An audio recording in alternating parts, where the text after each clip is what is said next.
It's a muscle. The mind is a muscle. Emotion is a muscle.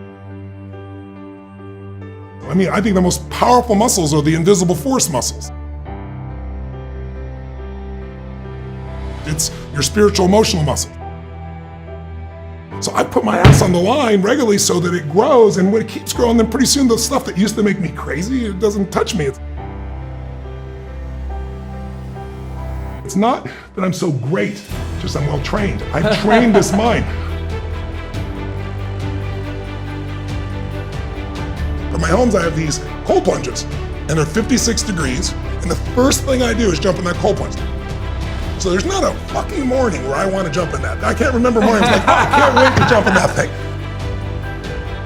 But I don't negotiate with myself. I do it for two reasons. One, there's a physical health component. It moves your lymph system, the blood flushes through your whole body. But the main reason I do it, even more than that, for decades I go, I say, we do. I'm not here to discuss this shit with my mind. There's mind, and then there's soul and spirit. And soul and spirit, my soul fucking knows. And when I say jump, you fucking jump. Does that happen with my water every day? Yes, because I've conditioned it. Does it happen every day of my life? No. And when I find it's not working, and I step back up and condition it. And unless I'm willing to take 100% responsibility for what I feel and what I experience, then I'm always going to be a victim to someone. Life is too short to suffer. The most important decision of your life is deciding whether you're truly committed to being happy no matter what. Because life is going to throw all kinds of curveballs at all of us. There's the one thing that's in common in this lifetime is extreme stress. Your entire life you live in one of two states of suffering or beautiful states of being. Which is, I got a 90-second rule.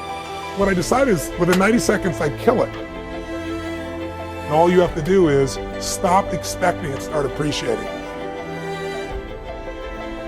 You look around and appreciate things outside yourself, the people around you, your friends sitting across here, anything of that nature. And then starting to enjoy something. If you start to learn or grow from that, if you love, which to me is an action, if you love, if you give, if you're grateful, suffering disappears instantly.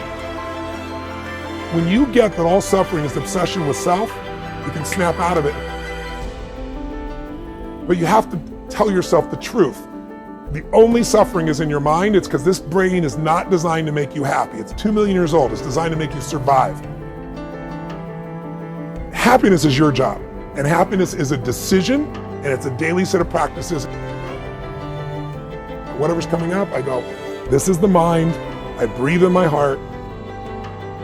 I find something I can appreciate. I become entertained by the experience and go, you know what? I'm gonna live in a beautiful state no matter what, because not everything can I control.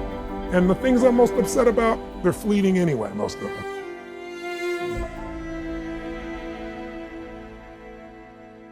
And my prayer, a simple prayer before I walk out on every stage is, use me, Lord. And I know that sounds silly to some people, but it's really true. I'm not an ultra-religious person, but I'm extremely spiritual, and I believe the force of life comes through me, it comes through you, it comes through all of us.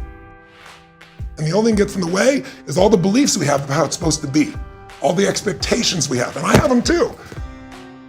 But I keep weeding them out. When something happens like this happened, I go, oh, we're the opponent.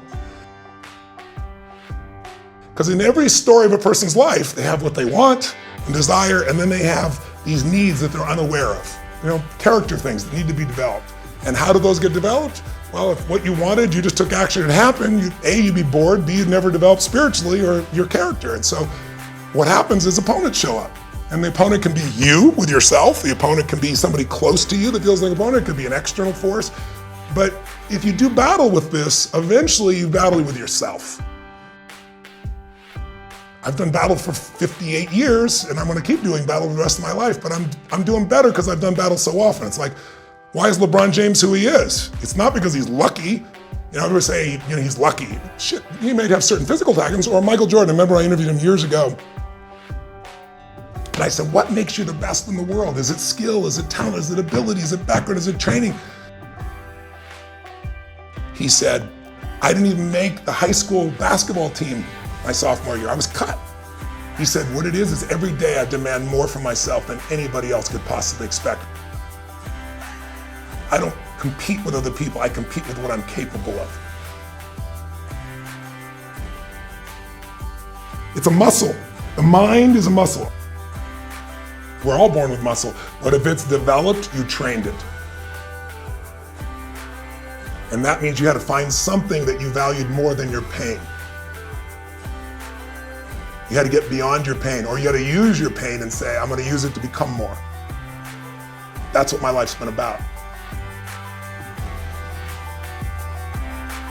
Life is always happening for us, not to us.